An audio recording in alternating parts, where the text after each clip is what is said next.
Sometimes the heart recognizes what the mind refuses to remember. The wind howled through the towering pines of Silverpeak Territory like the cries of forgotten ancestors, carrying with it the scent of snow and something far more dangerous: change. 22-year-old Kieran Ashworth pressed his back against the ice-cold stone of the Grand Hall, his omega scent masked by the storm, but his shame burning bright as a beacon. Inside, the pack celebrated their new Alpha King, while Kieran slowly froze to death just beyond their reach, cast out for loving someone he was forbidden to love. His fingers had long since lost feeling, his breath coming in shallow puffs that crystallized before disappearing into the darkness. The irony wasn't lost on him. He possessed a bloodline that could save them all, yet here he sat, dying alone while they feasted. But when the massive oak doors suddenly burst open, and Alpha King Darius Blackthorne himself appeared, his reaction would shatter everything their pack believed about hierarchy, destiny, and the thin line between salvation and damnation.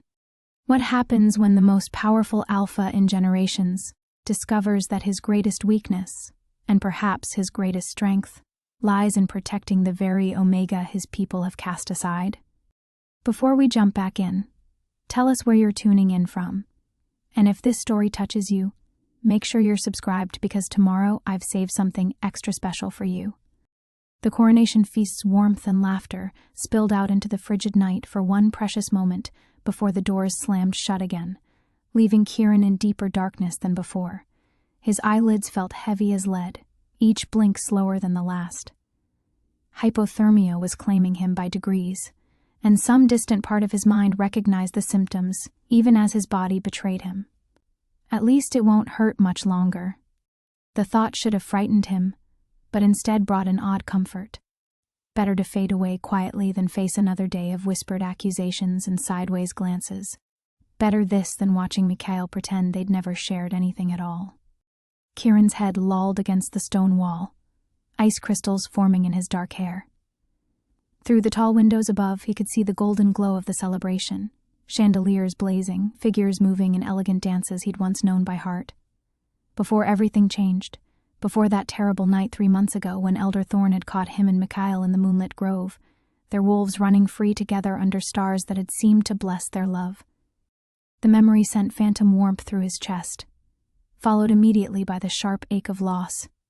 Mikhail had denied everything, of course, had called it a momentary madness, and begged forgiveness from the Council of Elders, while Kieran stood silent, protecting them both the only way he knew how, by taking all the blame. Unnatural desires, Elder Thorn had proclaimed, an omega male pursuing another male. It goes against the moon goddess herself. The punishment had been swift: banishment from all pack gatherings, severance from his family's resources, and the ultimate shame of being declared unwanted by the pack hierarchy. What they didn't know, what Kieran would die before revealing, was that his bloodline traced back to the first wolves who'd walked between worlds. His grandmother had whispered the truth on her deathbed. Their family carried the essence of the original spirit wolves, the ones who could shift between realms and speak to the very soul of nature itself. It was a secret that had been buried for generations, too dangerous for a pack that already feared change. The wind shifted, and with it came something else, a scent that made Kieran's wolf stir despite his body's surrender. Cedar and mountain rain, leather, and something indefinably wild. Alpha. Not just any alpha, but Alpha. Darius Blackthorne.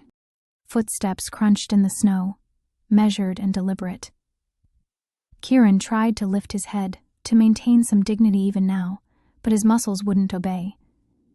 Through the haze of approaching unconsciousness, he sensed more than saw the figure that appeared before him. What in the name of the moon's mercy? The voice was deeper than Kieran remembered from the few times he'd heard the new Alpha King speak, roughened by something that might have been shock or fury.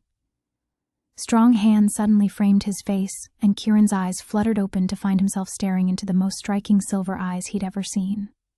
Darius Blackthorne was younger than most Alpha Kings at 28, his dark hair touched with premature silver at the temples that spoke of the weight he carried.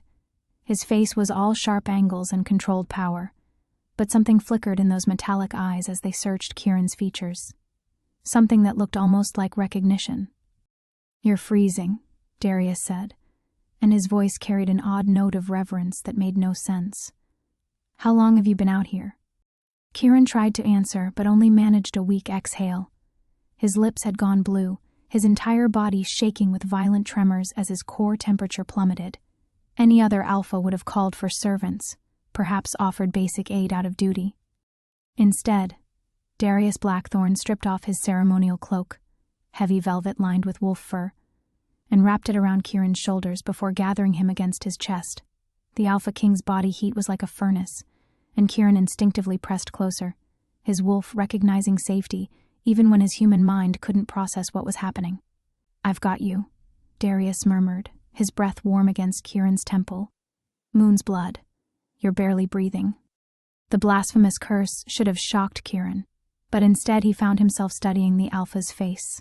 There was something achingly familiar about those features, as if he'd seen them before in dreams he couldn't quite remember. When their eyes met again, the world seemed to tilt on its axis. For just a moment, Kieran could have sworn he saw not the grand hall behind Darius, but an ancient forest under stars that burned brighter than any in the modern sky. Could have sworn he felt the echo of a different life, a different time, when Silver Eyes had looked at him with the same impossible mixture of relief and longing. Then consciousness began to slip away entirely, and the last thing Kieran heard before darkness claimed him was Darius speaking in a tone that bordered on desperate. "Who did this to you? Who left you out here to die?" The questions followed him into oblivion, along with the shocking realization that the Alpha King was carrying him not toward the servants' quarters, but toward the Grand Hall itself, where the entire pack waited inside. The conversations died first.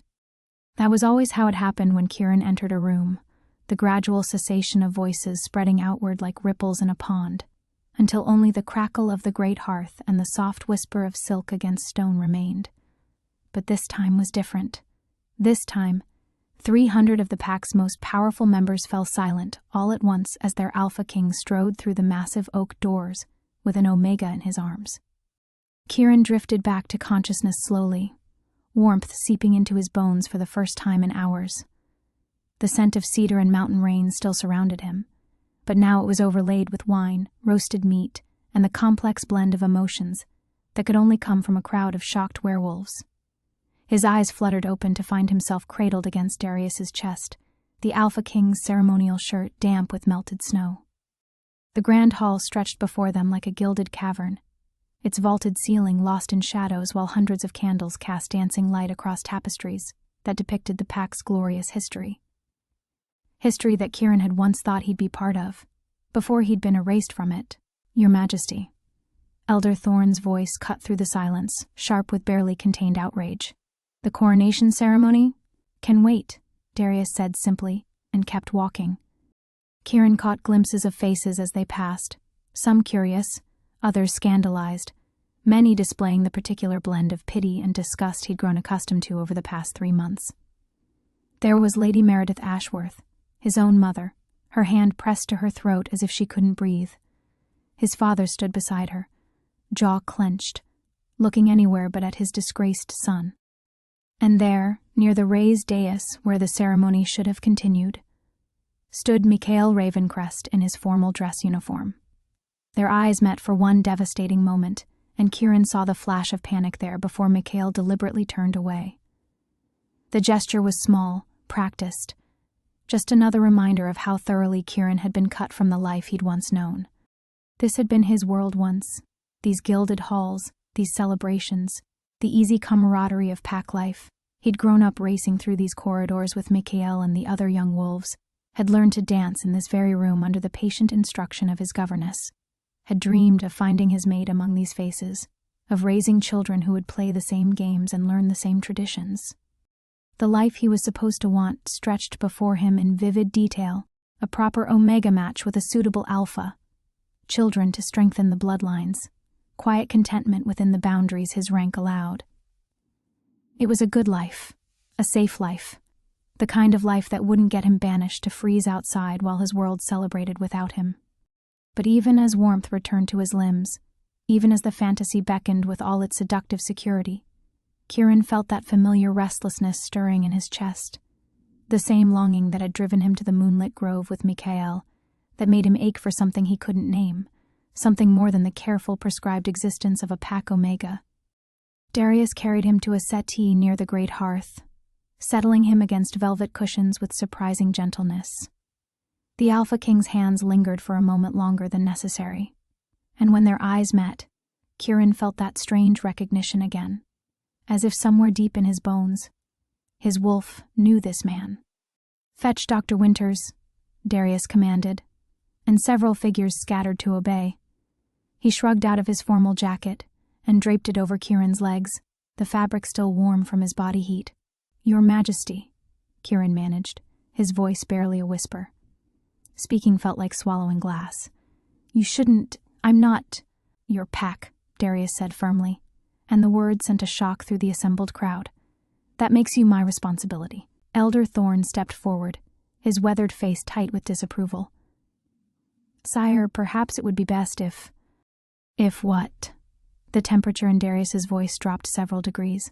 "If we let him die outside like an animal? Is that what we've become?" Kieran closed his eyes, shame burning through him.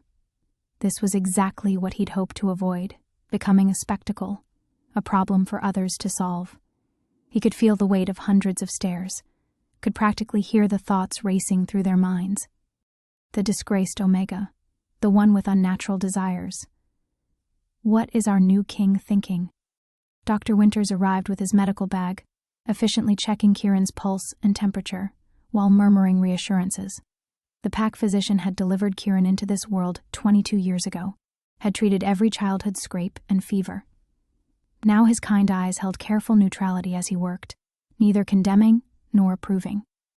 As feeling returned fully to his extremities, bringing with it a symphony of aches and burning sensations, Kieran found himself studying the faces around him. These people had shaped his entire existence. Their approval had meant everything, their rejection had nearly killed him. But lying here in the warm glow of the hearth, wrapped in the Alpha King's scent and protection, he felt something shifting inside him. Maybe there was another way to belong. Dr. Winters straightened from his examination, his weathered hands carefully repacking his medical supplies. "He'll recover fully, Your Majesty, but it was close. Another hour in those conditions." He didn't need to finish the sentence. Kieran watched the physician's retreat, acutely aware of how the man's usual warmth had been replaced by professional distance. Even Dr. Winters, who had once slipped him extra honey drops for his sore throats, now treated him like a stranger. The thought stung more than he'd expected. "The ceremony must continue," Elder Thorne pressed, his voice carrying the authority of decades spent guiding pack law. "The moon goddess's blessing cannot wait for..." A commotion near the entrance cut him off. The massive doors burst open again, this time admitting a figure that made several pack members step back in obvious unease. Kieran's breath caught as he recognized the newcomer. Sage Moonwhisper, the pack's oracle, her silver hair wild from the storm and her pale eyes reflecting an otherworldly light that had always made others nervous. She moved through the crowd like smoke, her bare feet silent on the marble floor despite the snow that should have numbed them. Most of the pack gave her a wide berth. Oracles were respected but feared, their connection to the spirit realm making them unpredictable. Sage had been ancient when Kieran was born, and the years seemed to touch her differently, as if time moved around her rather than through her. Her gaze swept the assembled crowd, before settling on Kieran with an intensity that made his wolf stir uneasily. Those pale eyes seemed to see straight through him, past his shame and fear to something deeper. Something that made her lips curve in what might have been satisfaction.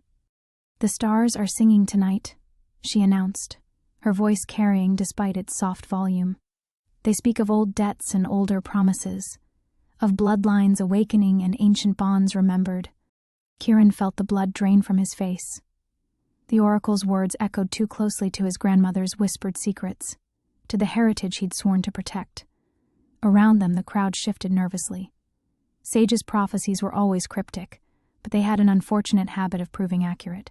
"Sage," Elder Thorne said carefully, "perhaps this could wait until after." "The spirits care nothing for your ceremonies, old man." Her attention remained fixed on Kieran, and when she smiled, he saw something predatory in the expression. "They care only for what is meant to be. what has always been meant to be. Darius stepped closer to the settee, and Kieran caught the subtle protective gesture. The Alpha King's presence should have been comforting, but instead, it only intensified the strange recognition that had been haunting him since those silver eyes first met his. As if somewhere in his bones, his wolf remembered something his human mind couldn't grasp. "Speak plainly," Darius commanded, though his voice held more curiosity than authority. Sage laughed, the sound like wind chimes in a gentle breeze. "Plain words for a truth that spans lifetimes? Very well." She raised her hand, and Kieran swore he could see starlight dancing between her fingers. "The blood of the first wolves runs true tonight. Spirit calls to spirit across the veil of years, seeking what was lost in shadow and flame." The hall erupted in whispers. Ancient bloodlines were legends, stories told to children about the first wolves who could walk between worlds. But Kieran's grandmother's voice echoed in his memory. "Never let them know what you are, little one. They fear what they cannot control."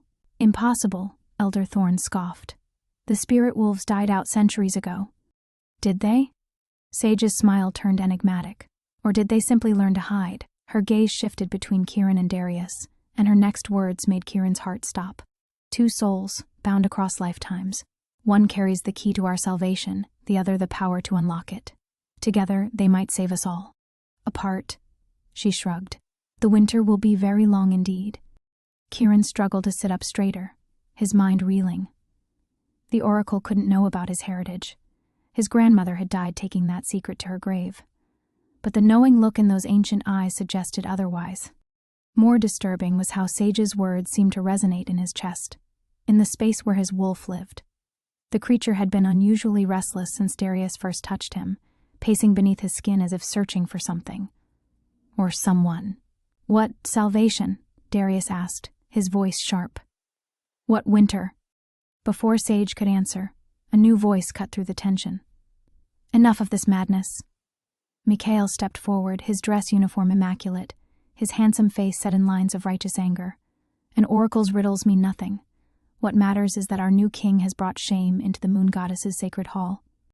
The accusation hit Kieran like a physical blow. Here was the choice, stark and unavoidable. He could retreat back into the shadows, accept his banishment, and fade quietly away as he'd intended. It would be easier for everyone. No ancient prophecies, no uncomfortable questions about bloodlines and destiny. Or he could stand and face whatever was coming.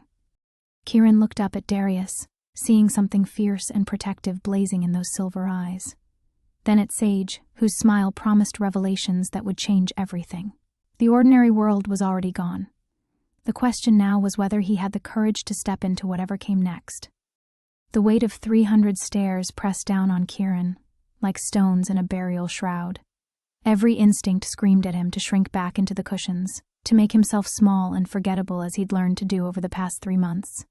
The familiar shame burned in his chest. That old, reliable companion that whispered he didn't belong here, had never belonged here. "Run," his mind urged. "Disappear before this gets worse." Because it would get worse. It always did when attention focused on him for too long. Already he could see the calculation in Elder Thorne's eyes, the way Mikhail's jaw tightened with barely contained panic. How long before someone demanded to know exactly why their new Alpha King was protecting a disgraced Omega? How long before the questions turned dangerous? Kieran's fingers unconsciously traced the pulse point at his throat, where his grandmother's final words still echoed like a brand. "They fear what they cannot control, little one. Promise me you'll never give them reason to fear you." The promise had been easy to make at 14, grieving and confused by secrets too large for his young shoulders.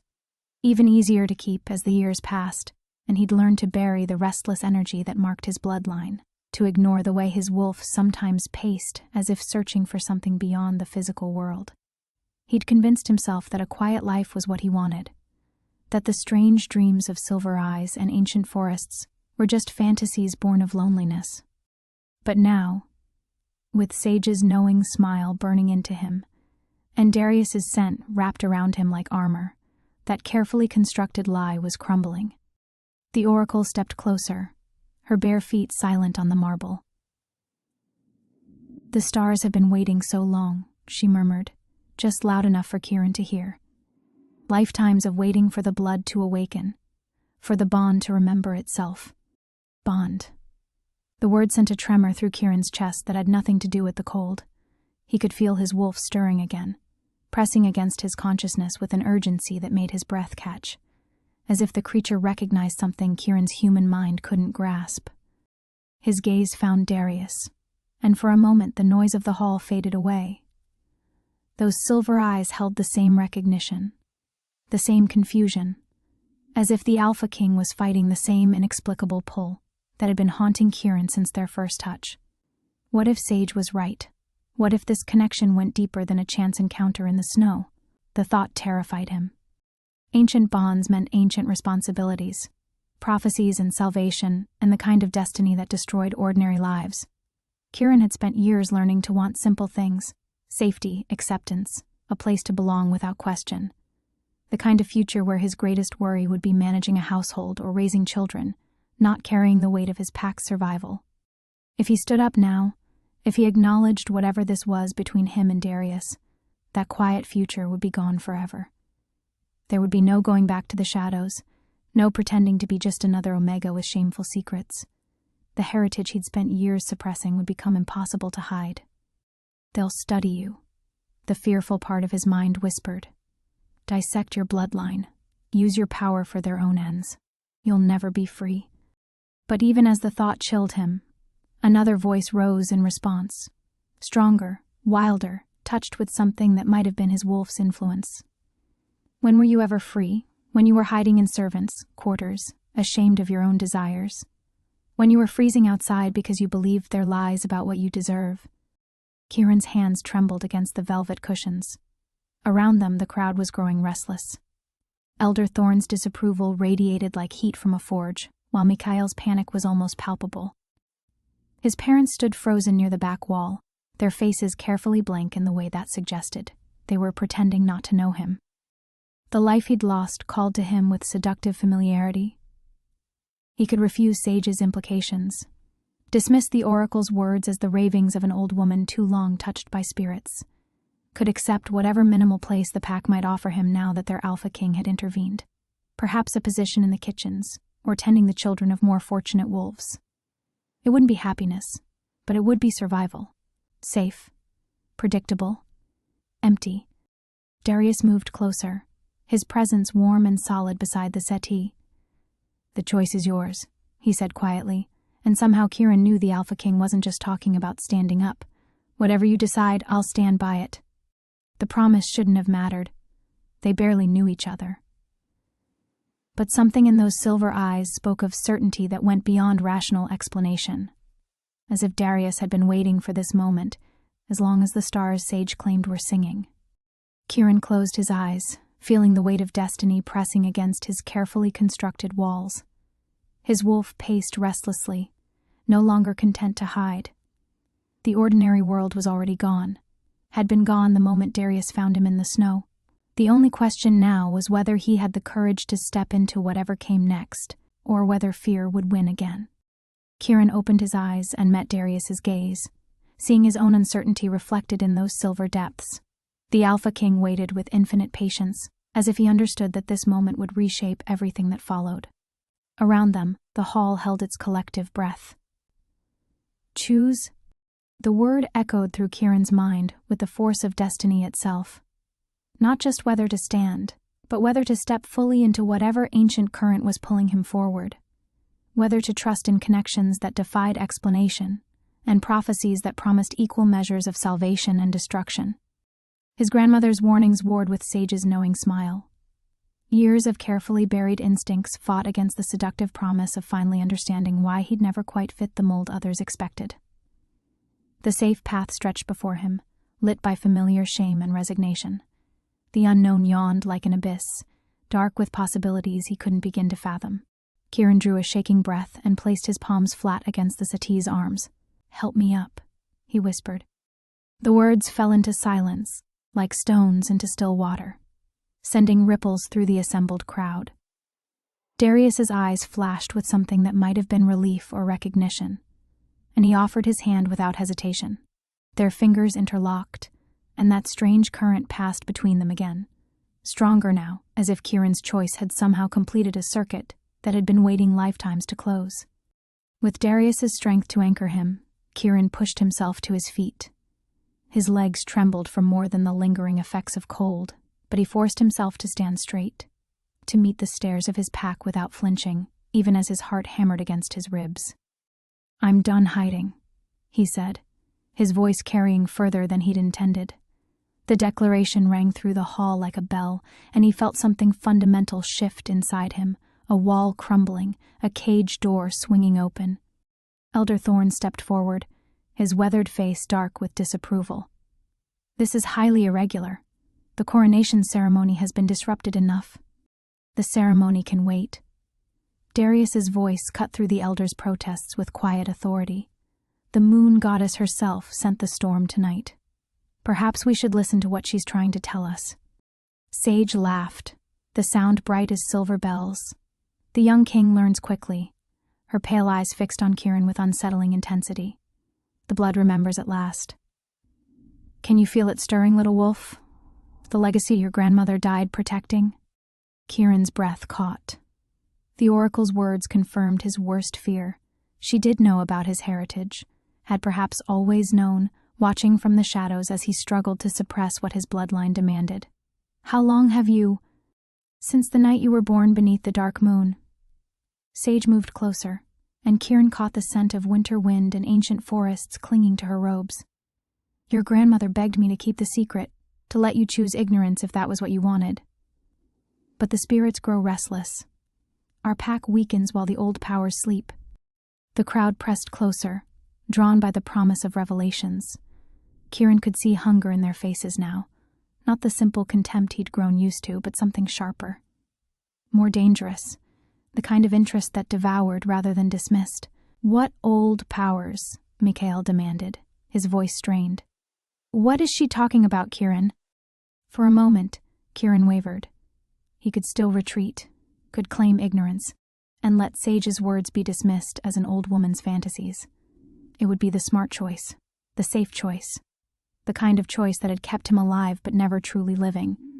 Instead, he squeezed Darius's hand tighter and lifted his chin. "My grandmother was Lydia Moonborn, last of the spirit wolf bloodline." The admission fell from his lips like a confession, and he watched understanding dawn on faces throughout the crowd. "She died to keep that secret, to keep me safe from those who would use what I carry." The hall erupted in chaos. Voices rose in shock, fear, desperate questions. The spirit wolves were legend, creatures of myth who could walk between the physical and spiritual realms, who had vanished from the world centuries ago when their power made them targets of both worship and persecution. "Impossible," someone shouted. The bloodlines were monitored. "She hid among the common wolves," Sage confirmed, her voice somehow carrying above the tumult. "Took a new name, a new history. Raised her granddaughter in secret before bringing him here as an infant. The perfect hiding place. Who would look for ancient power in a household servant's family?" Kieran felt the weight of 300 stares pressing down on him again. But this time, it was different. No longer dismissive or pitying, but hungry. Calculating. Already he could see the wheels turning in Elder Thorne's mind, could practically hear the plans forming. How to use him. How to control what he represented. His wolf snarled beneath his skin, no longer content to cower. The creature had spent too many years in hiding, watching its true nature be denied and suppressed.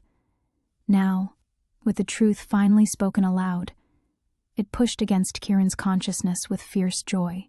No more cages, it seemed to whisper. No more fear. Darius's grip on his hand tightened, and when Kieran looked up, he saw understanding blazing in those silver eyes. Whatever ancient bond connected them, whatever destiny the oracle claimed they shared, the Alpha King was ready to face it. The threshold had been crossed. There was no going back now. The chaos in the grand hall reached a fever pitch as the implications of Kieran's revelation sank in. Wolves who had dismissed him as a disgrace now pushed forward, their eyes bright with avarice. Spirit wolf blood meant power, the kind of ancient magic that could heal territories, strengthen pack bonds, or command the very elements themselves. "Prove it." Elder Thorne's voice cut through the noise like a blade. The old man's weathered features had hardened into calculation, his earlier disapproval replaced by something far more dangerous. Anyone can claim ancient bloodlines. Show us this supposed power. Kieran's stomach dropped. He'd spent years suppressing his abilities, following his grandmother's warnings about drawing attention. The few times his power had surfaced, healing a wounded bird, sensing spirits in the old graveyard, he'd buried the incidents beneath layers of denial and fear. He began, but Sage stepped forward with a knowing smile. The blood awakened slowly, the oracle said, her voice carrying an authority that made even Elder Thorn pause. Especially when it has been denied for so long. But there are tests. Ways to confirm what the spirits already know. Tests. The word sent ice through Kieran's veins. He could imagine what form they might take. Painful rituals, invasive examinations, the kind of scrutiny that would strip away every remaining shred of privacy or dignity. His wolf paced beneath his skin, agitated by the threat. What kind of tests? Darius asked, his tone deceptively mild. Kieran caught the protective edge beneath the Alpha King's words and felt a flutter of gratitude. Before Sage could answer, a new voice cut through the tension. This is madness. Mikhail stepped forward, his perfect features twisted with what looked like genuine distress. Even if these claims were true, what does it matter? The spirit wolves are gone for a reason. Their power brought nothing but war and destruction. Several voices murmured agreement, but Kieran noticed the speakers were mostly older wolves, those who remembered the stories of ancient conflicts. The younger generation watched with fascination, rather than fear. Destruction? Sage's laugh held a sharp edge. Is that what they're teaching now? Her pale eyes swept the crowd with obvious disdain. The spirit wolves didn't bring war, child. They ended it, protected the weak, maintained the balance between our world and the realm of spirits. They were hunted to extinction, because ordinary wolves feared their own inadequacy. Elder Thorn's face flushed red. The histories are clear.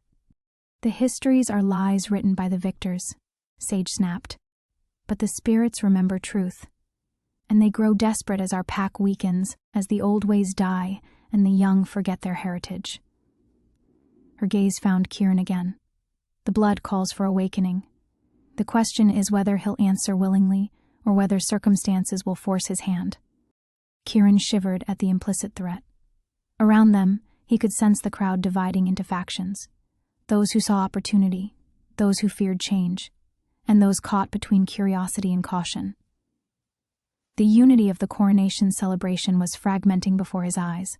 I won't be a pawn, he said suddenly, surprised by the steadiness of his own voice. Not for the elders, not for the spirits, not for anyone. If these powers are real, if they're truly mine, then I'll decide how they're used. The declaration sent ripples through the assembled wolves. Several elders bristled at his presumption, while others nodded approvingly. Kieran caught his parents' shocked faces near the back wall. They looked torn between pride and terror. Bold words, Elder Thorn said coldly. But power without guidance is dangerous. The council will need to remember their place, Darius interrupted smoothly. His silver eyes had gone hard as winter steel. Kieran is under my protection. Any testing will be done with his consent and my oversight. The Alpha King's words carried the weight of absolute authority, but Kieran could see the resistance already forming. Elder Thorn's jaw tightened, and several other council members exchanged meaningful glances. They would push back, carefully, quietly, but inevitably. Sage moved closer to Kieran, her ancient eyes bright with something that might have been approval. The young king speaks wisdom, but know this, little wolf, the blood will not stay dormant forever. Already I can see the spirits gathering around you, drawn by what you carry. They will test you whether the council does or not. As if summoned by her words, Kieran felt a sudden chill that had nothing to do with his recent ordeal in the snow. The air around him seemed to shimmer, and for a moment he could swear he saw shapes moving at the edge of his vision, translucent forms that flickered between wolf and human, watching him with eyes that burned like stars. His wolf whined softly, no longer agitated but somehow eager, as if it recognized the spectral visitors, and welcomed their attention. The weight of destiny settled on Kieran's shoulders like a mantle he hadn't asked for, but could no longer refuse. The ordinary world was crumbling around him, replaced by something vast and dangerous, and utterly unknown. But for the first time in his life, he wasn't facing it alone. The spectral forms grew more solid as Kieran watched, their ethereal outlines sharpening until he could make out individual features. Angular faces, marked by ancient wisdom, eyes that held the weight of centuries. They moved through the crowd like smoke given form, invisible to everyone except him, and judging by her knowing smile, Sage. Why now? Kieran wondered, but even as the thought formed, he understood. His acknowledgement of the bloodline had torn away the last barriers his grandmother had so carefully constructed. The spirits no longer needed to whisper from the shadows. They could walk openly in his presence, drawn by power that finally recognized itself. One of the ghostly figures approached, its form flickering between an elderly woman with silver-streaked hair and a massive she-wolf whose coat gleamed like starlight. When she spoke, her voice echoed directly in Kieran's mind rather than his ears. Child of our blood, the time of hiding ends. The pack sickens while the old magics sleep. Will you wake what has been lost? Kieran's breath caught, but before he could respond, Darius's grip on his hand tightened.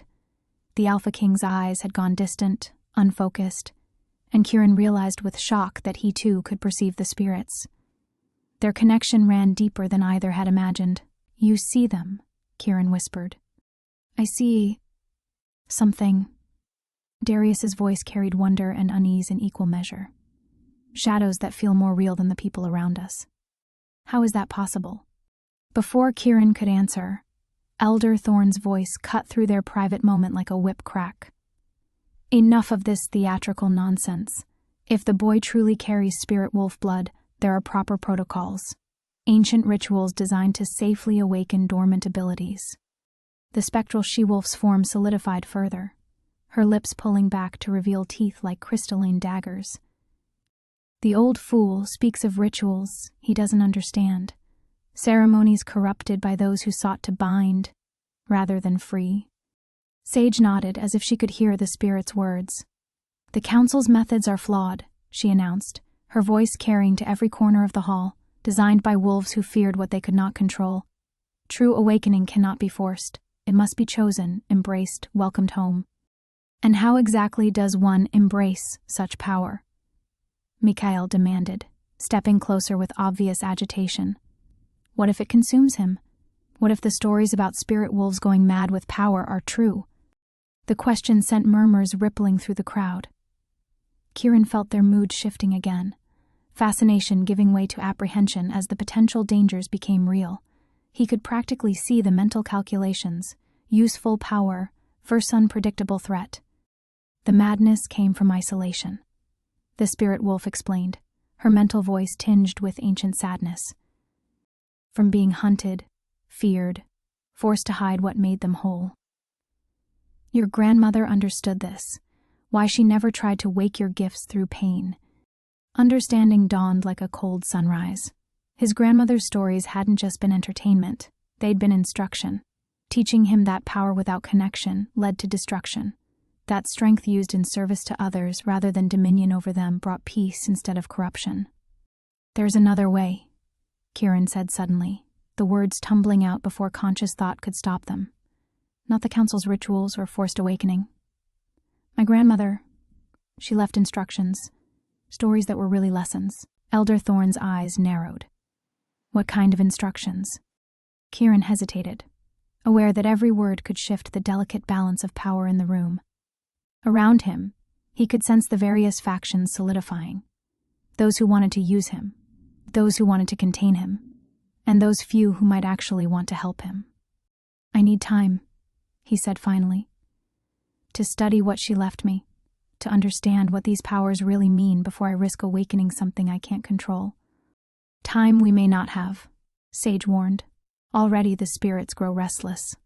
Can't you feel it? The way the very air trembles with anticipation? She was right. The atmosphere in the hall had grown thick, almost oppressive, as if reality itself was holding its breath. The spectral forms pressed closer, their ancient eyes fixed on Kieran with desperate hope. Whatever crisis threatened their pack, whatever extinction loomed in their future, they believed he was the key to preventing it. The weight of that expectation threatened to crush him. "Then we prepare," Darius said firmly, his voice cutting through Kieran's spiraling anxiety. Not with the Council's crude methods, but properly, safely.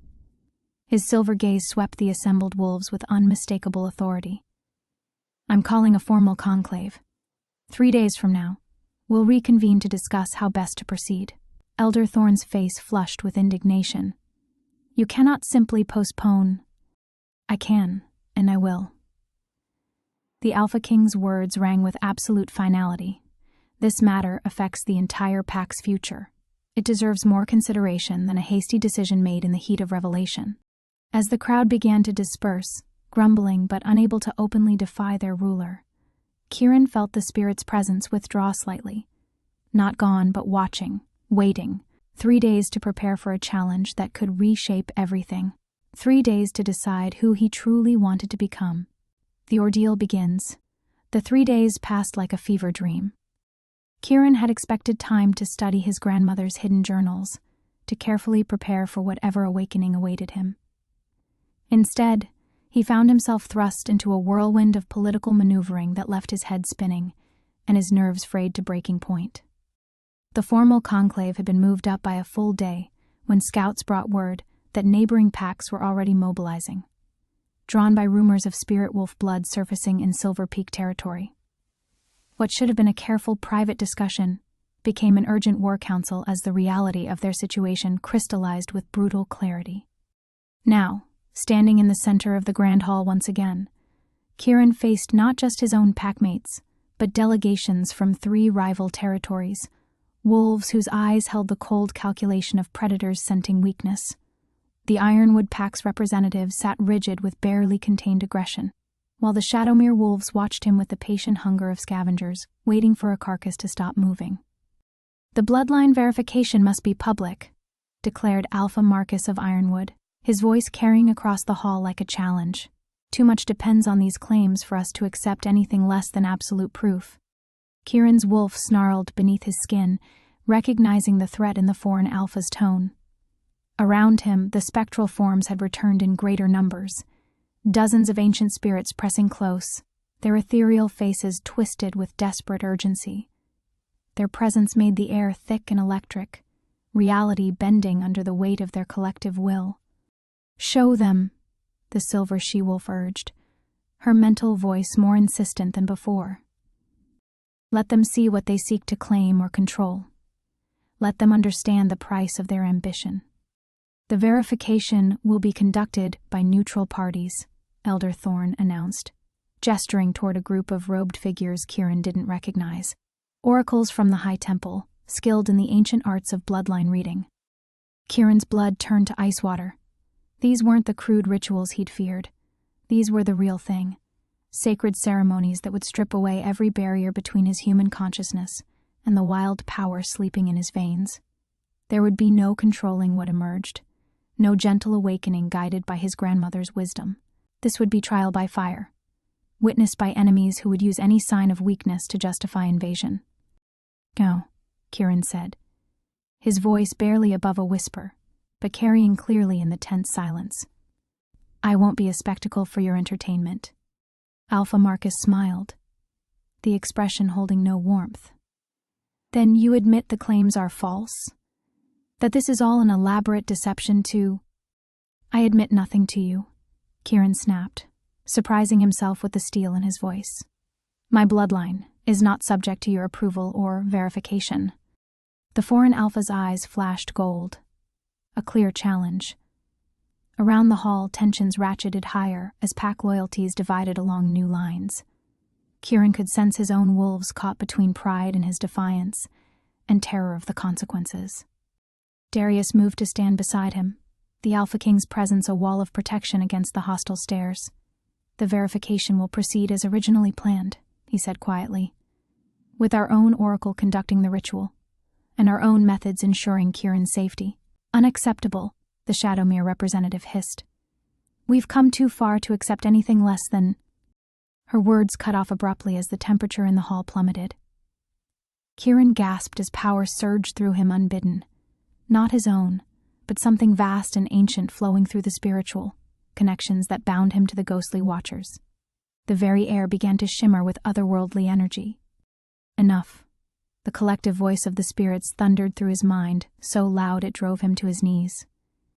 The blood chooses its own time. The blood chooses its own way. Around him, wolves from all 4 packs stepped back in alarm as the spectral forms became visible to everyone present. Ancient spirit wolves materialized like living starlight, their forms towering over the assembled crowd with otherworldly majesty. The foreign delegation's carefully controlled composure cracked, revealing the raw fear beneath their political masks. Kieran felt his human consciousness fragmenting under the onslaught of power. This wasn't the gentle awakening his grandmother had envisioned. This was the volcanic eruption of abilities too long suppressed, triggered by threats to his safety and autonomy. The careful barriers between his human self and wolf nature dissolved like paper in a wildfire.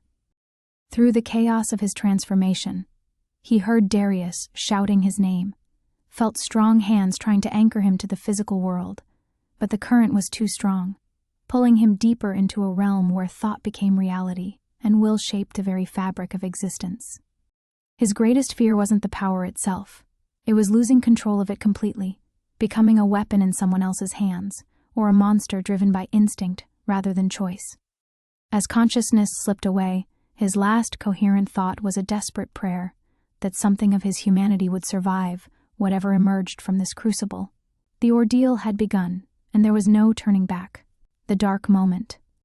When awareness returned, Kieran found himself suspended in a realm that defied comprehension, neither fully physical nor entirely spiritual, but something between that made his human mind reel with vertigo. Ancient voices whispered at the edges of his consciousness, speaking in languages that predated written history, their words carrying the weight of prophecy and doom. "You have awakened too soon." The silver she-wolf's voice cut through the chaos, tinged with something that might have been regret. "The vessel is unprepared, the binding incomplete." Terror lanced through him as he realized what she meant. The careful preparations his grandmother had spent decades building, the gradual conditioning that should have prepared his body and mind for this transformation, all of it rendered useless by the forced awakening. He was experiencing the full fury of spirit wolf power with none of the safeguards that might have kept him whole. His human form flickered like a candle in a hurricane, threatening to dissolve entirely under the onslaught of ancient magic.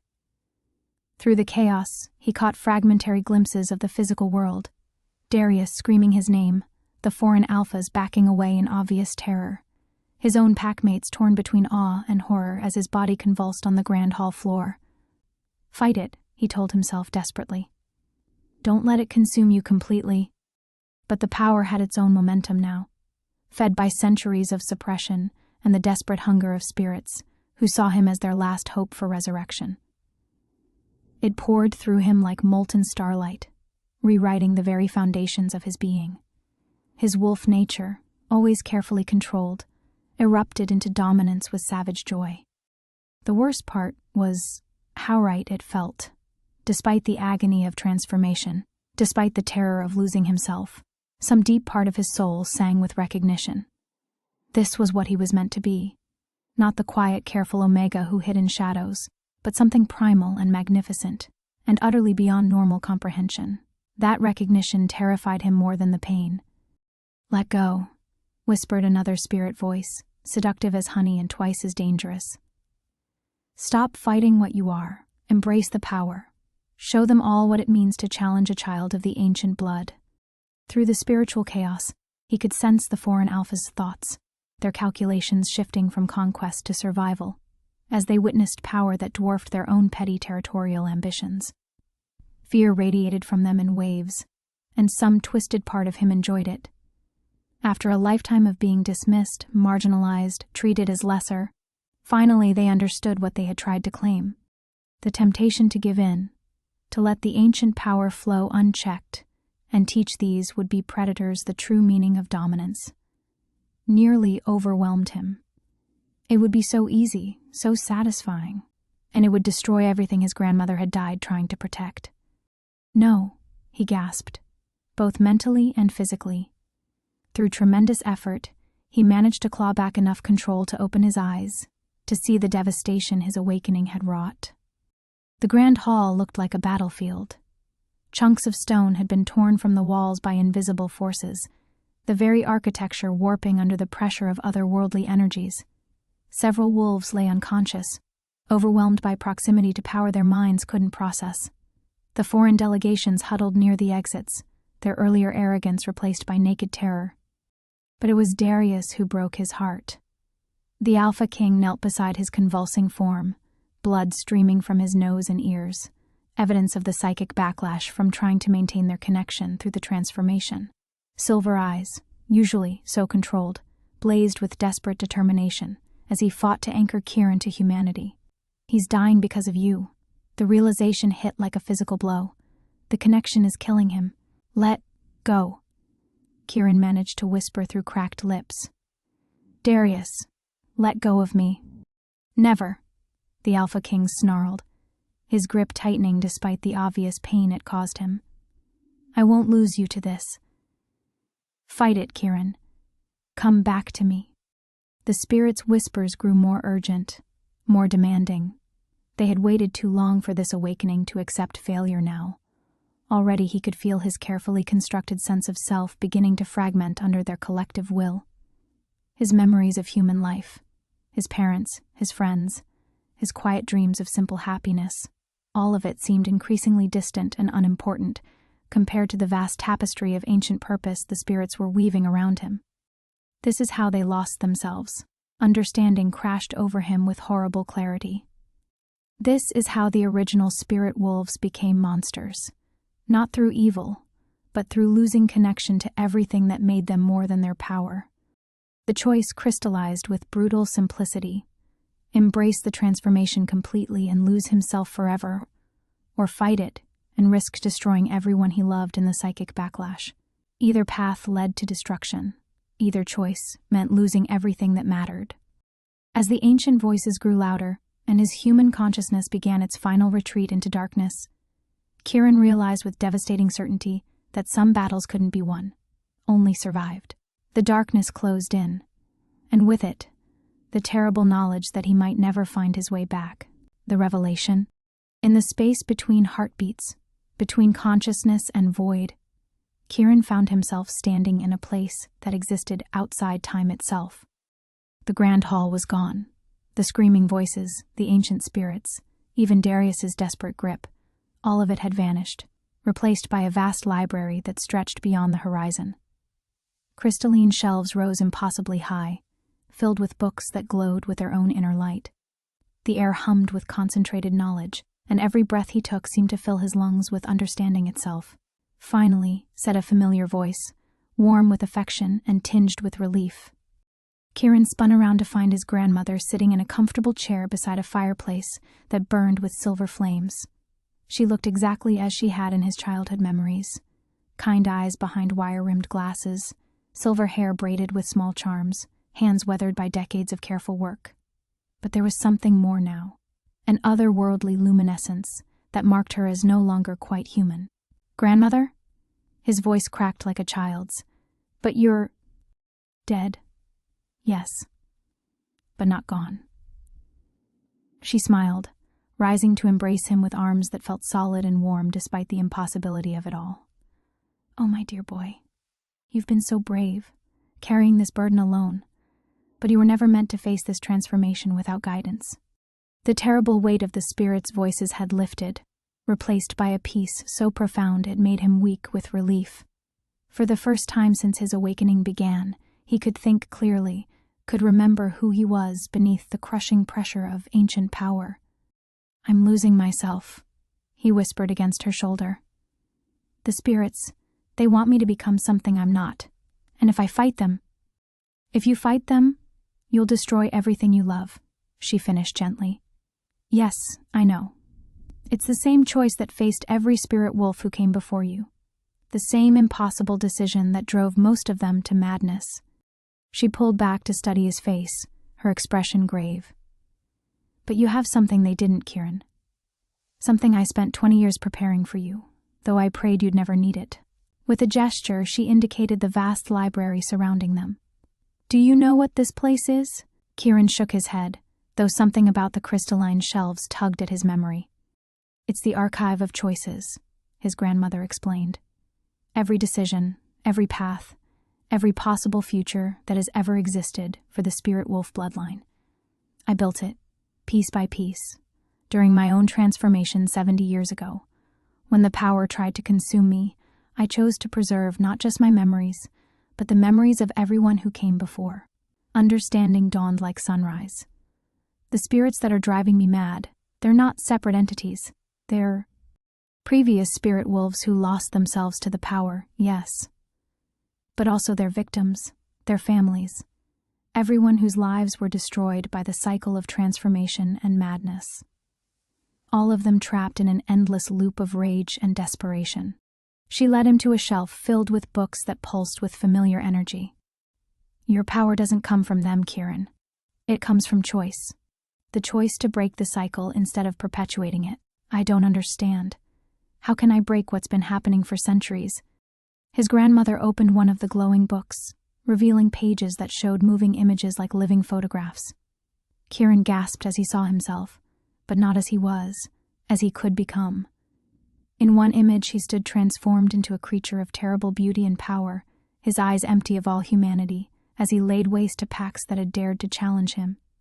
In another, he knelt broken and powerless, the spirit wolf abilities burned out of him completely, leaving him hollow. But there was a third image that made his breath catch. In it, he stood hand in hand with Darius. Both of them changed, but still recognizably themselves. Around them, the spectral forms of ancient spirits were fading not into madness, but into peaceful rest, their anguish finally resolved. The spirit wolves weren't meant to be weapons or gods, his grandmother said softly. They were meant to be healers, bridges between the human and wolf natures that exist in all your kind. But fear corrupted that purpose, turned gift into curse. How do I?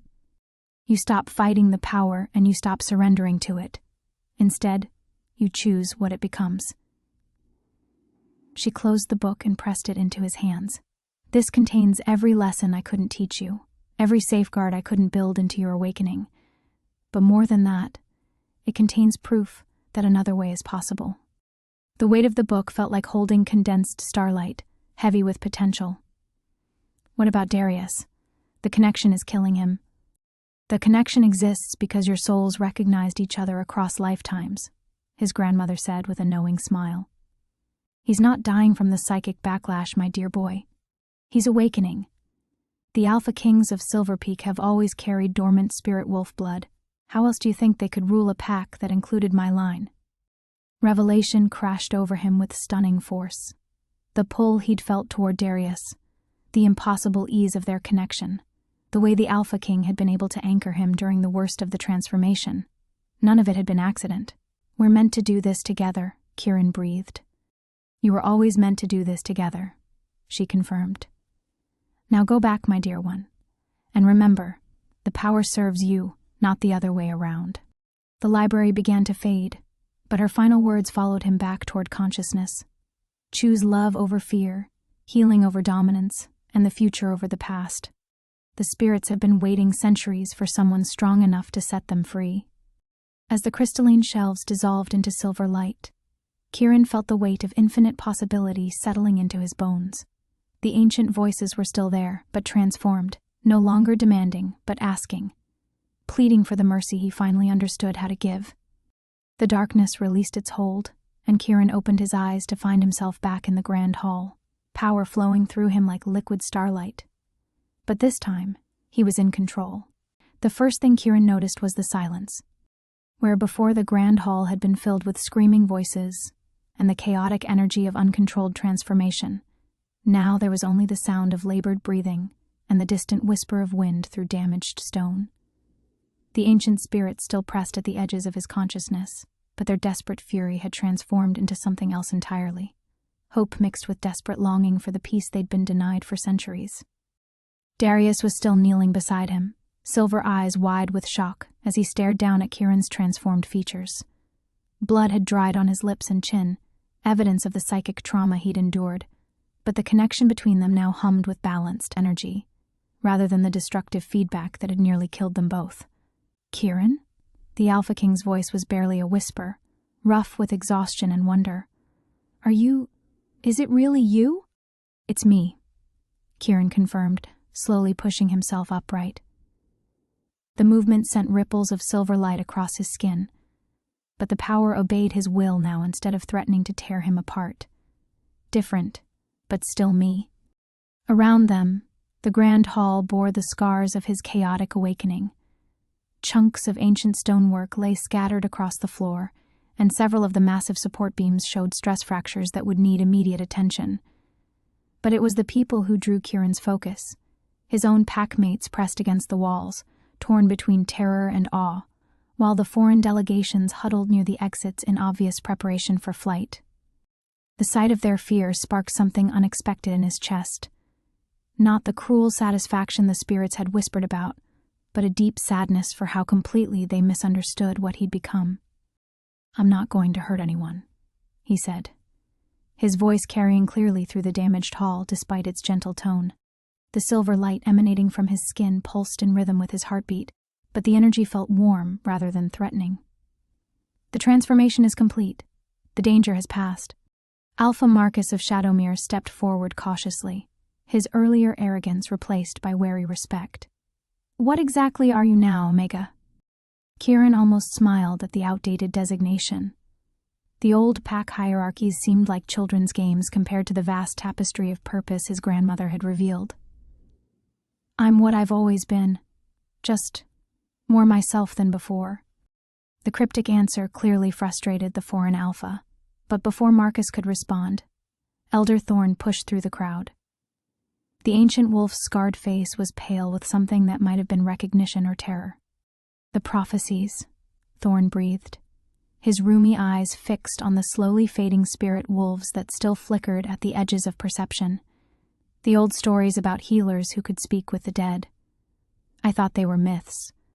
"Not myths," Kieran said softly, understanding flooding through him as his grandmother's memories merged seamlessly with his own consciousness. History. A history that was buried because fear made it too dangerous to remember. He turned to Darius, who was struggling to his feet with obvious effort.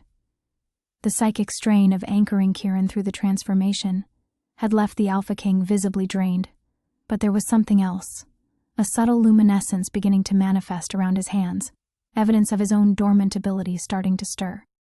"You're going to need training," Kieran murmured, reaching out to steady Darius with fingers that still glowed like captured moonlight.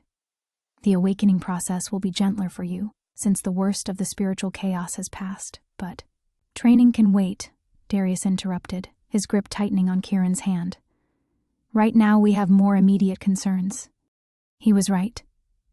The foreign delegations might be cowed by the display of power they'd witnessed, but that fear would quickly transform into something more dangerous, once they'd had time to process what they'd seen. A spirit wolf under control was far more threatening to their territorial ambitions than one lost to madness. "They'll be back," Kieran said, the certainty settling into his bones like cold stone. "Probably with reinforcements and whatever weapons they think might work against us." "Let them come," Darius growled, his silver eyes flashing with protective fury. They wanted to see what the bloodline of Silverpeak was capable of. Now they know. But Kieran shook his head, his grandmother's wisdom tempering his mate's warrior instincts.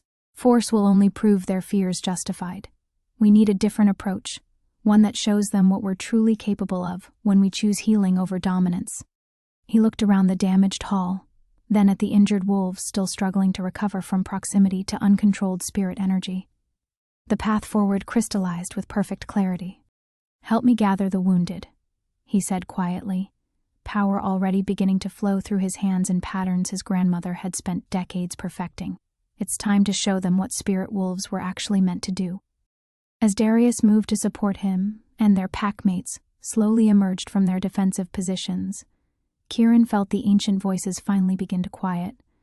Not because they were leaving, but because for the first time in centuries, They had hope that their long torment might finally end. The real work was just beginning.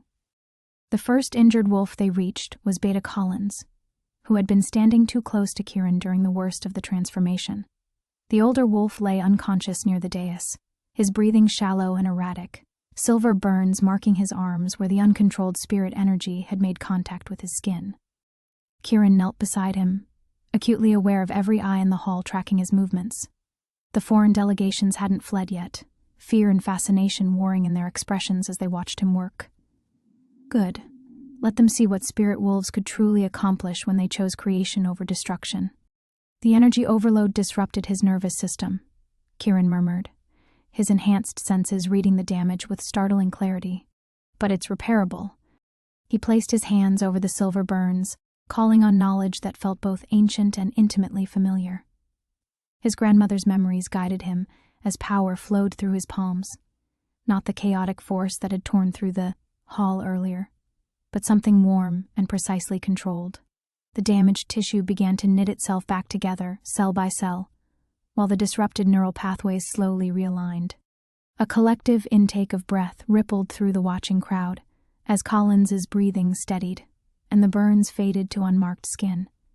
Impossible, whispered Alpha Vera from Ironstone Peak, her earlier hostility replaced by stunned disbelief. Werewolves don't have that kind of healing ability. Werewolves don't, Darius said quietly, moving to support Kieran as the healing took its toll. But spirit wolves were never meant to be just werewolves. Kieran felt his mate's strength flowing through their connection, steadying him as they moved to the next injured packmate. The Alpha King's own awakening was progressing slowly but noticeably.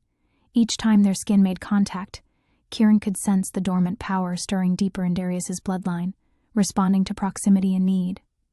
They worked in methodical silence, healing the psychic trauma and energy burns that had been inflicted during Kieran's chaotic transformation. With each successful healing, the ancient spirits grew quieter, their desperate anguish soothed by witnessing their power used for its intended purpose. Several of the spectral forms even began to fade entirely, finally granted the rest they'd been seeking for centuries. But it was when they reached young Marcus, one of their own pack's newest members who had been caught in the worst of the psychic backlash, that Kieran realized the true magnitude of what they were facing. The boy's injuries went beyond physical trauma. The uncontrolled spirit energy had partially severed his connection to his wolf nature, leaving him caught in a liminal state that could prove fatal if left untreated. Healing this would require more than medical knowledge. It would demand the kind of deep spiritual work that had been lost to their kind for generations. "I can fix this," Kieran said, though uncertainty crept into his voice. "But it will require dropping most of my shields. The foreign packs will see everything, how the power actually works, its limitations, its true scope. They're going to find out eventually anyway," Darius pointed out grimly.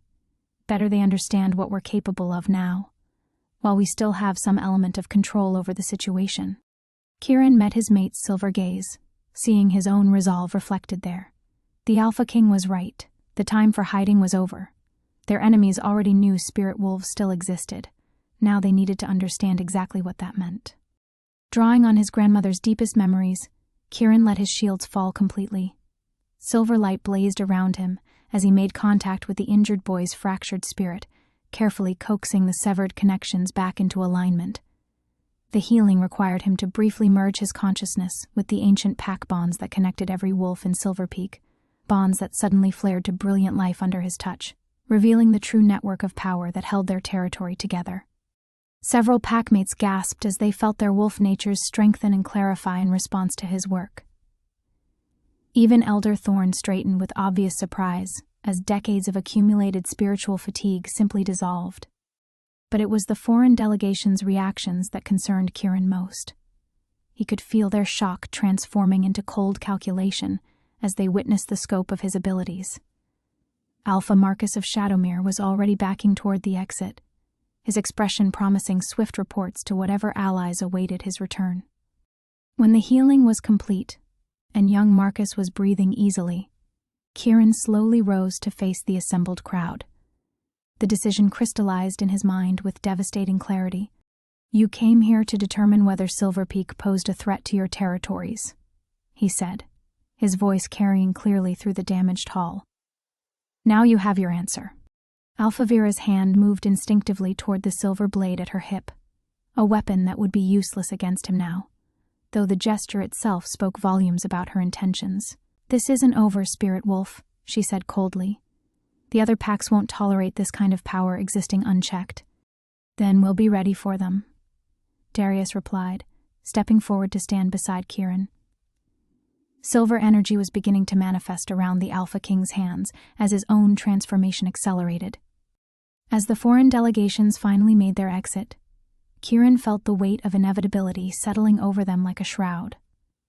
The path forward would demand everything they had, and the final confrontation was no longer a distant possibility.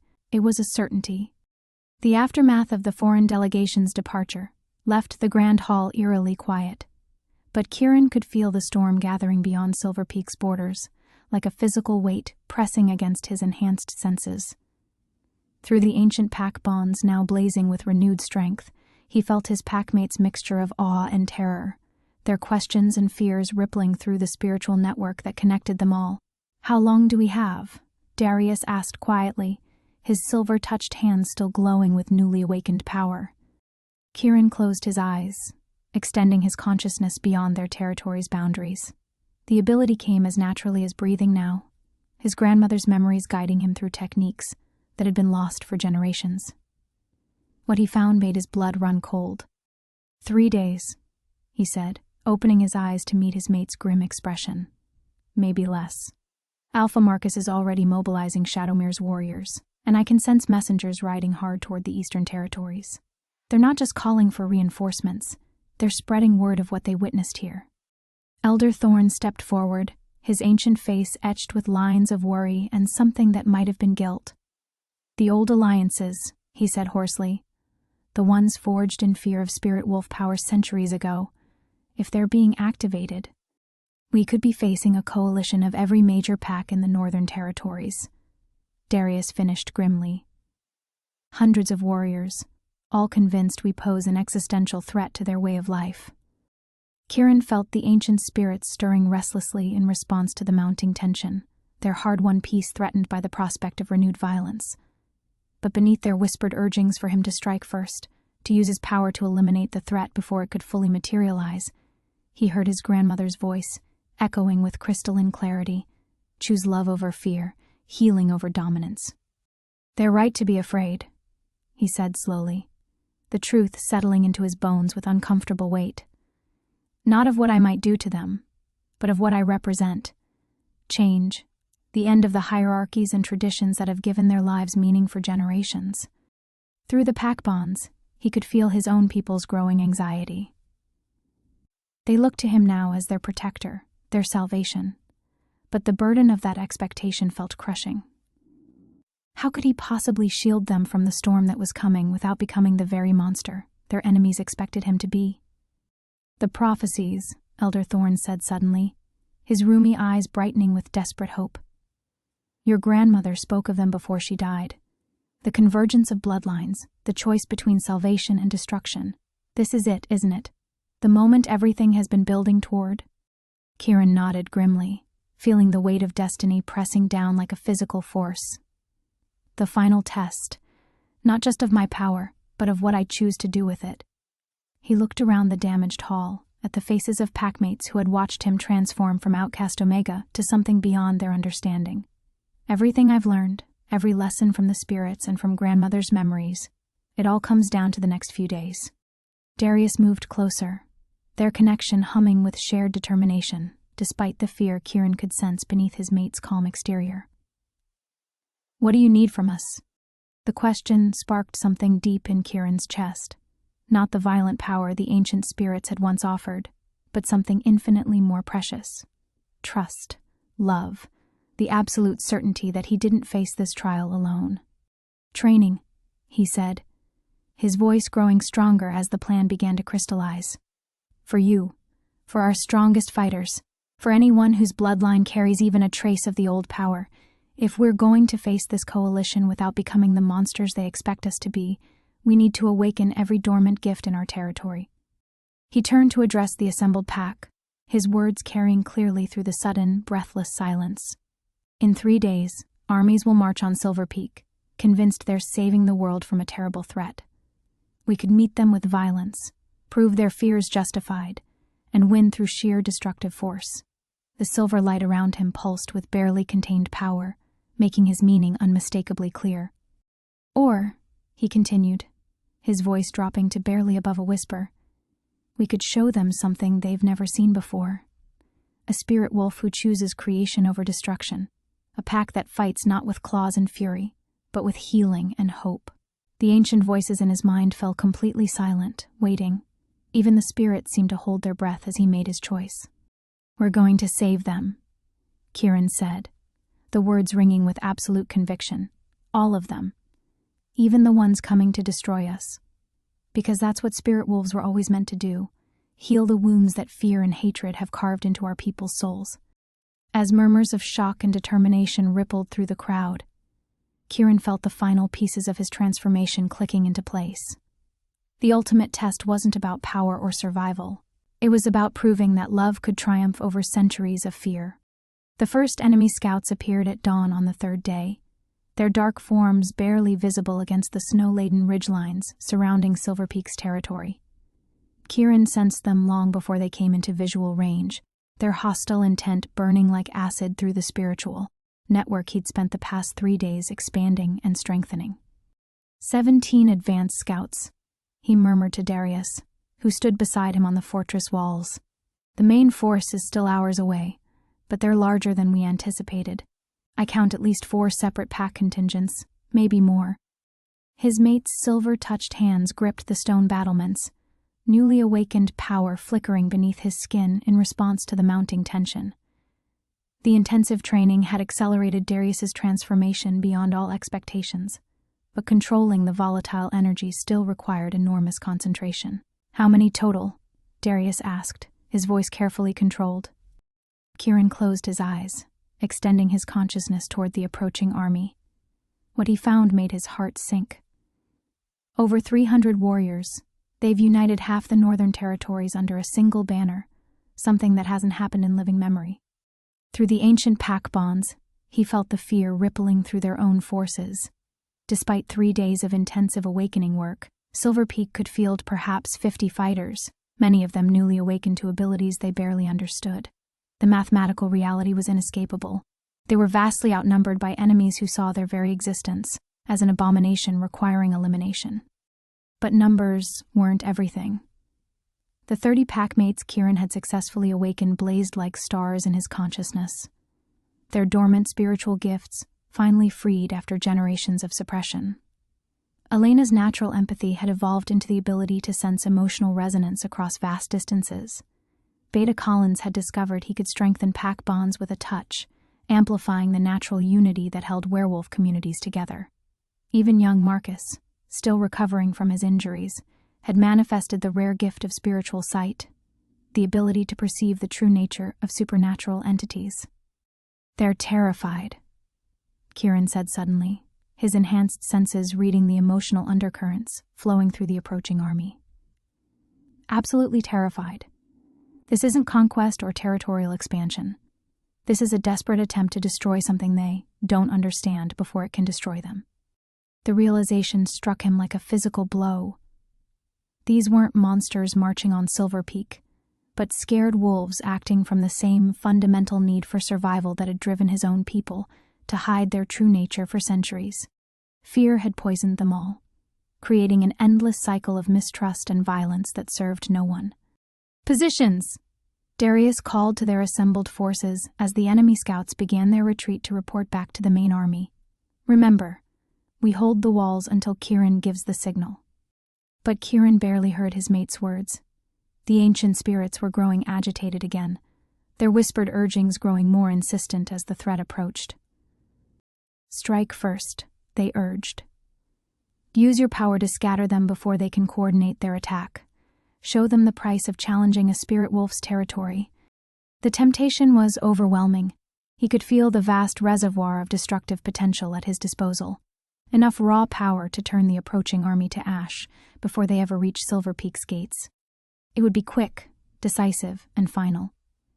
No more threats, no more fear, no more need to prove himself worthy of acceptance. But his grandmother's voice cut through the spirit's urgings like a blade of pure clarity. The easiest path is rarely the right one. Little wolf, no. Kieran said aloud, his voice carrying across the battlements with absolute finality. We don't fight them, we save them. Darius whirled to face him, silver eyes blazing with alarm. Kieran, there are 300 of them. If we don't defend ourselves, we'll do something better than survive, Kieran interrupted, stepping away from the wall as his decision crystallized with devastating clarity. We'll heal them, all of them, show them what spirit wolves were always meant to be. The plan that formed in his mind was breathtakingly dangerous, requiring him to drop every defense and shield he possessed at the moment of maximum vulnerability.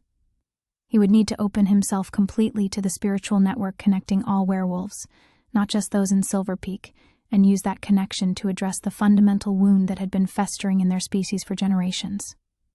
You're talking about exposing yourself to psychic attack from hundreds of hostile wolves simultaneously, Darius said, his voice tight with protective fury.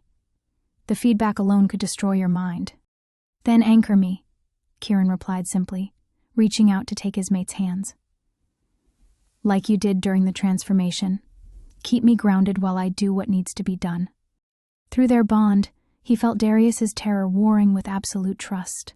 The Alpha King understood the magnitude of what Kieran was proposing, and the virtual certainty that it would kill him if anything went wrong. But he also understood that it might be their only chance to break the cycle of fear that had held their people captive for centuries. As the enemy army crested the final ridge and began their descent toward Silverpeak's gates, Kieran began gathering his power for the most dangerous gamble of his life. The enemy army spread across the valley floor like a dark stain against the pristine snow, their war cries echoing off the mountain peaks as they charged toward Silverpeak's gates.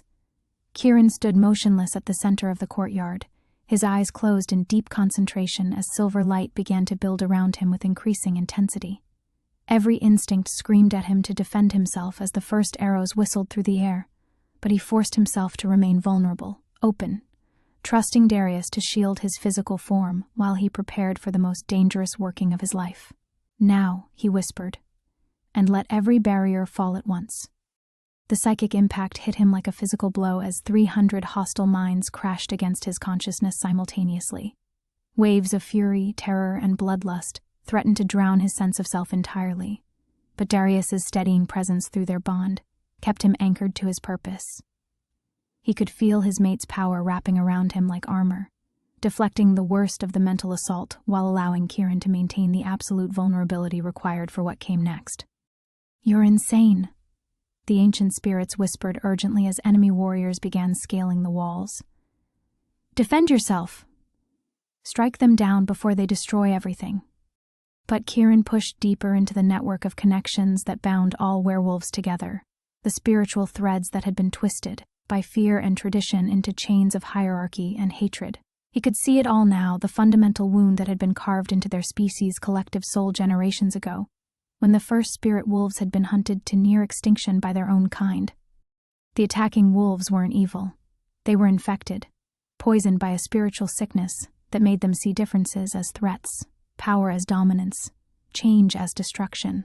The same sickness that had driven his own pack to leave him freezing outside the Grand Hall, that had made them fear the very gifts that could save them all.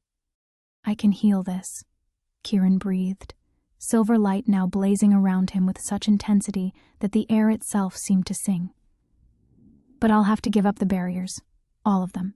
If this goes wrong, it won't, Darius said fiercely, his own power flaring as he fought off 3 attackers who had broken through their defenses. I trust you. We trust you. Through the pack bonds, Kieran felt the absolute faith of his people washing over him. Elena, using her empathic gifts to coordinate their defenses, while sending waves of calming energy toward the attackers. Beta Collins, weaving stronger connections between their fighters even as claws raked across his arms. Young Marcus, his spiritual sight allowing him to guide others away from the most dangerous assaults, while tears of determination streamed down his face. They believed in him completely, even knowing it might cost them everything. The realization shattered the last of Kieran's hesitation. If they could trust him with their lives, he could trust them with his death.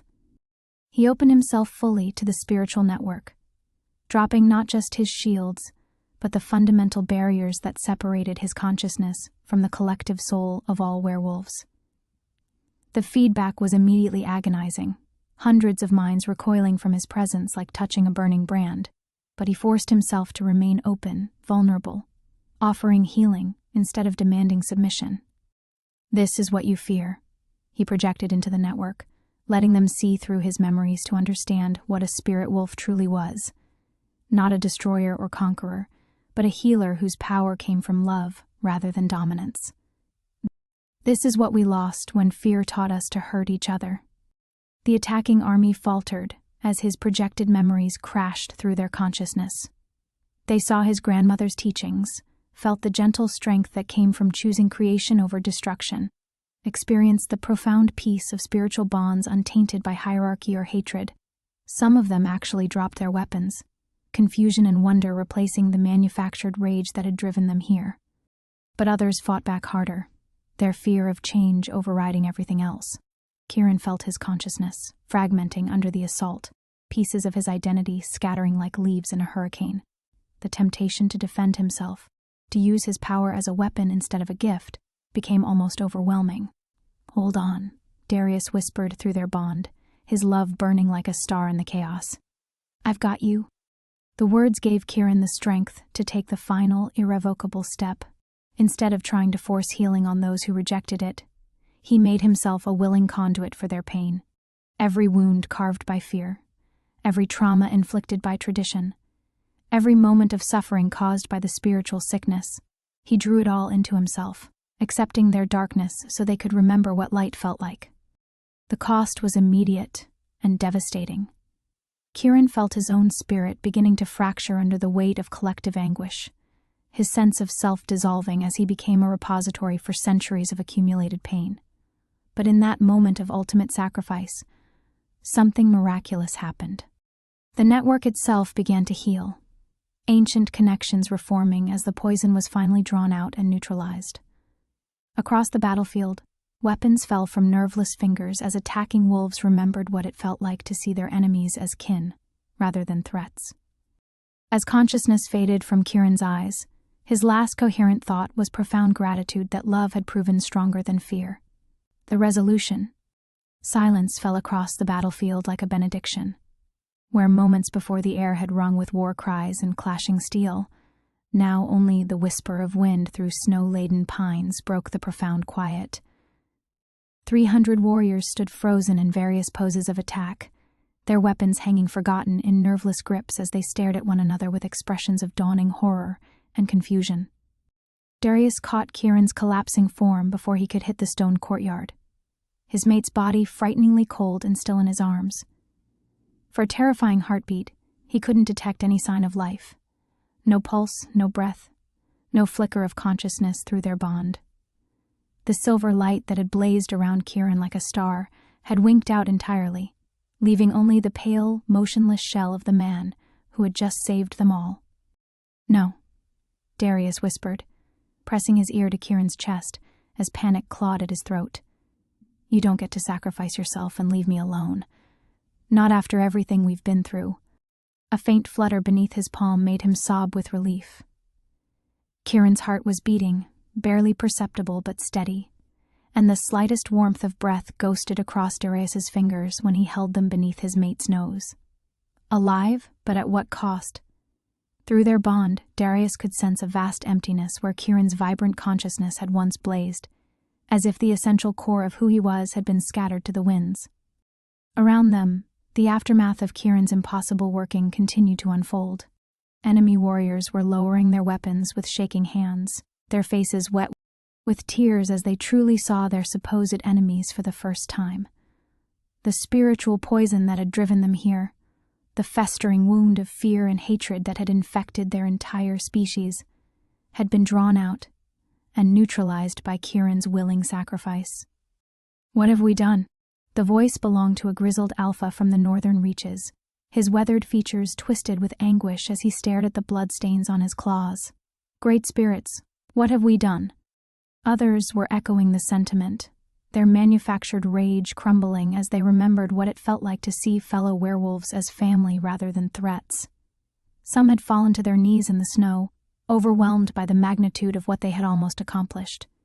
The army that had marched here to prevent genocide was realizing they had very nearly committed one themselves.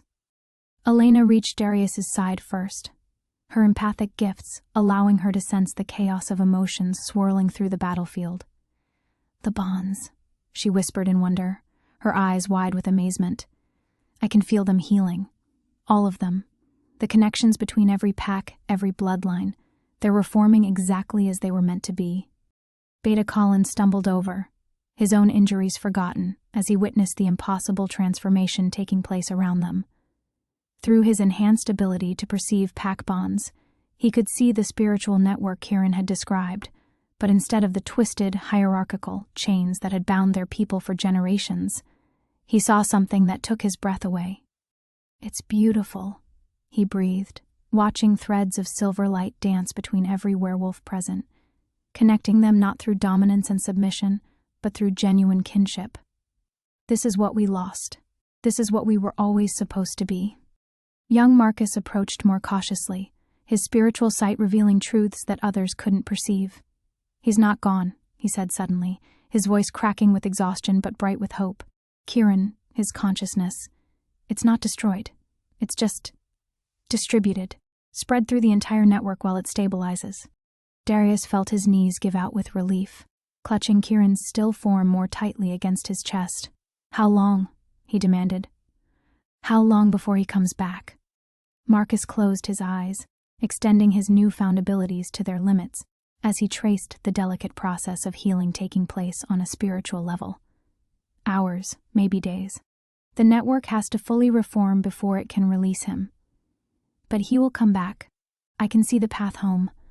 Around them, former enemies were beginning to approach with hesitant steps, their faces reflecting the same shell-shocked wonder that Darius felt echoing through the reformed bonds.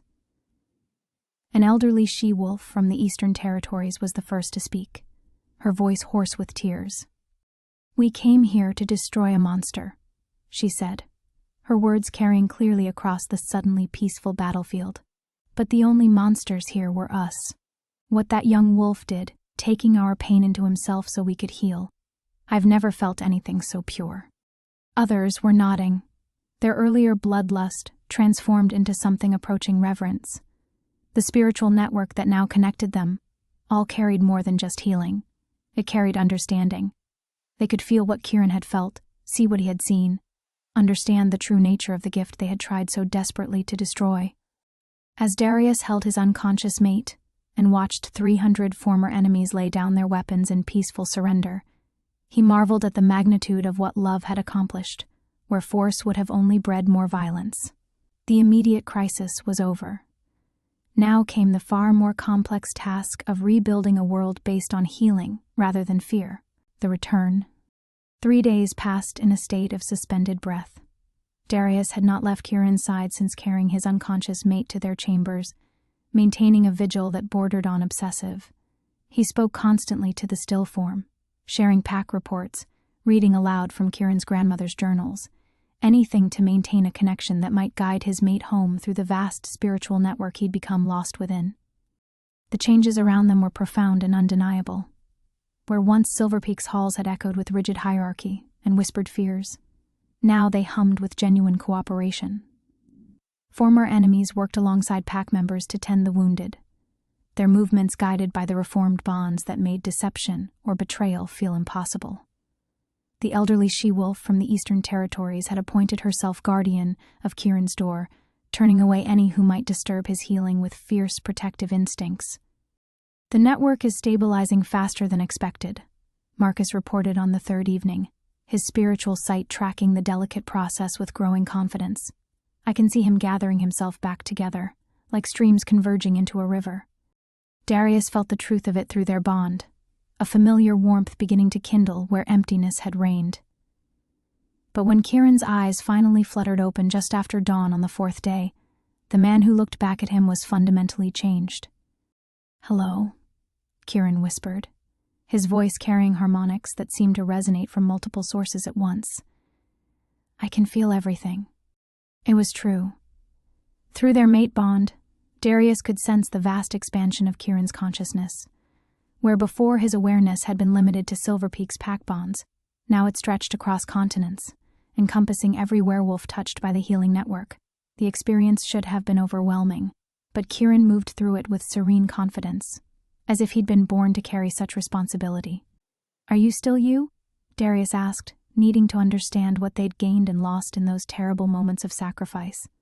Kieran's smile was soft and infinitely complex. More myself than I've ever been. But also more than just myself, if that makes sense. He sat up slowly, silver light dancing briefly around his fingers before settling into a gentle, constant glow. I can feel Elena downstairs, teaching the Northern Alpha's daughter how to manage empathic overwhelm. Beta Collins is in the archives with 5 pack historians, documenting everything we've learned about the true nature of spirit bonds. They're not just recovering from what happened. They're building something better. The changes in Kieran went beyond expanded awareness. When Elena arrived with breakfast, she gasped at what her enhanced empathy revealed. Your emotional resonance is completely different, she said in wonder. Before I could sense your feelings clearly, but now, it's like you're harmonizing with everyone around you simultaneously. The pain had to go somewhere, Kieran explained, accepting Darius's help to stand on legs still weak from his ordeal. When I drew all that spiritual poison into myself, I had to transform it into something else or let it destroy me. So I turned it into understanding. The truth of that transformation became apparent as they made their way through Silverpeak's halls. Former enemies approached Kieran not with fear or awe, but with the comfortable recognition reserved for old friends. He spoke with each of them briefly, addressing concerns they hadn't voiced, and offering guidance that seemed to flow naturally from his expanded perspective. The Western Territories need a new Alpha, he told a scarred warrior whose pack leader had fallen to madness during the poisoned years. But you're afraid to take the position because you think strength means domination. It doesn't. True strength is knowing when to yield. To a young mother, clutching her toddler, she's not broken because she can't shift yet. Some of our kind are meant to bridge the gap between human and wolf consciousness. Give her time to find her own path. Each interaction left its recipient visibly lighter, their reformed bonds glowing brighter with renewed purpose. But Darius noticed that Kieran grew paler with each encounter, the silver light around him dimming slightly. You're giving too much of yourself away, he said, when they finally reached the privacy of the courtyard where everything had changed. I'm sharing what was always meant to be shared, Kieran corrected, leaning gratefully against his mate's steady strength. For too long, spirit wolves tried to carry these gifts alone. But the network was designed for connection, not isolation. As if summoned by his words, Marcus appeared in the doorway, his young face bright with discovery.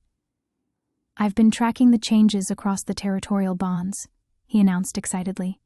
Pack leaders who haven't spoken in decades are reaching out to each other. Ancient feuds are being resolved through understanding rather than violence. The healing isn't just spreading, it's accelerating. Kieran nodded, unsurprised. This is how it was always supposed to work. Not one spirit wolf bearing the weight of transformation alone, but an entire network supporting and amplifying each other's gifts. When Darius pulled him close that night, feeling the warm reality of his mate's presence after days of terrifying absence, Kieran whispered against his throat, I'm different now. We all are.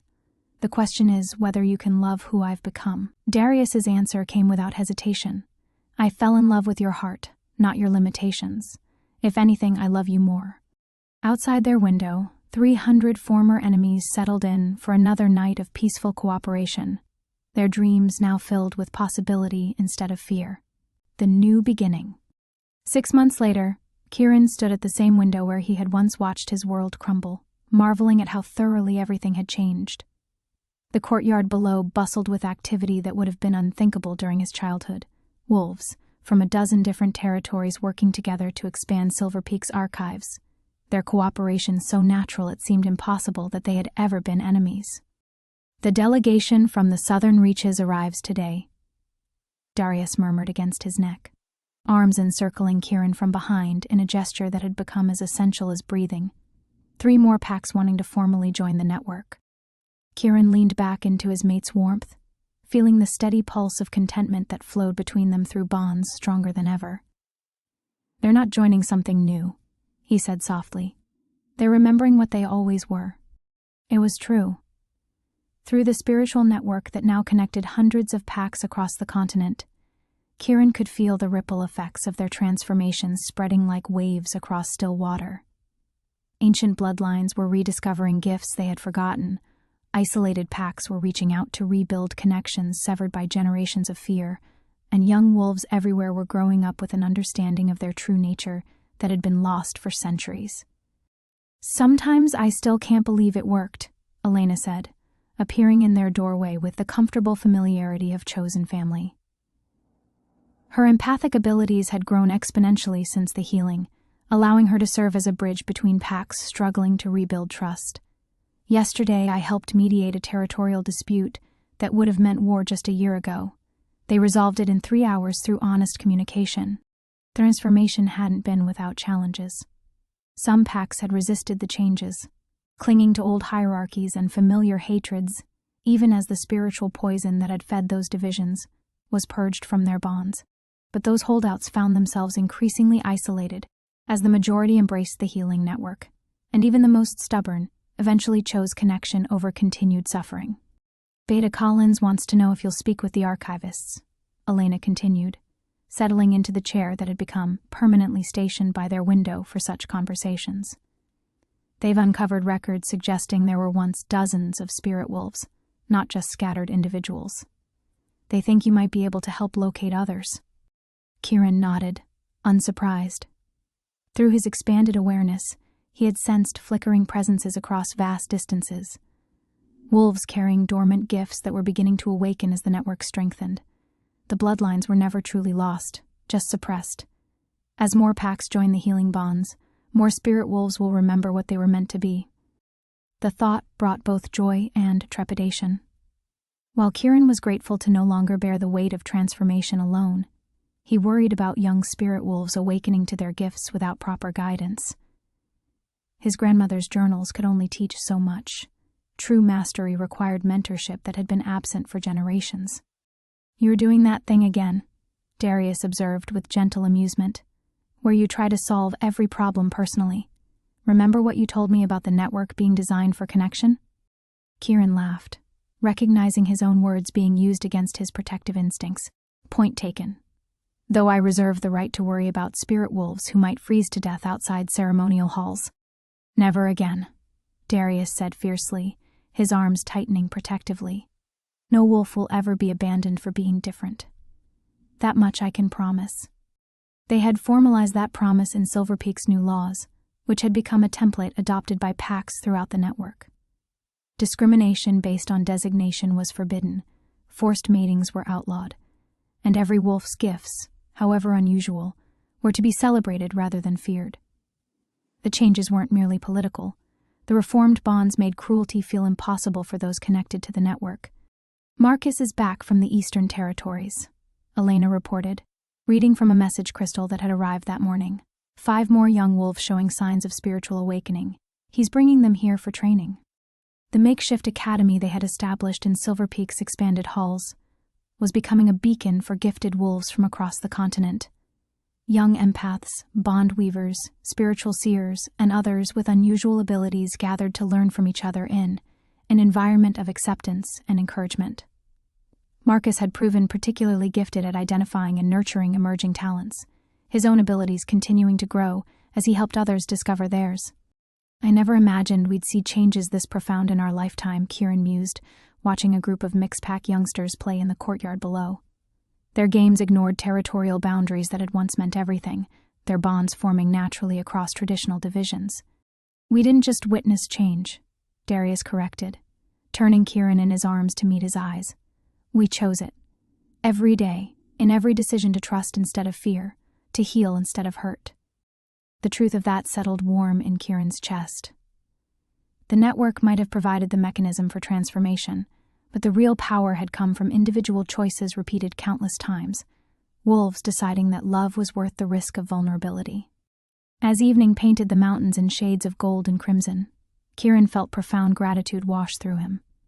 He had gained more than he'd ever lost, a mate who loved him completely, a family that chose connection over tradition, and a purpose that would continue growing for generations to come. Outside their window, 300 wolves who had once marched as enemies now worked together to build something better, their dreams finally free to imagine futures worth creating.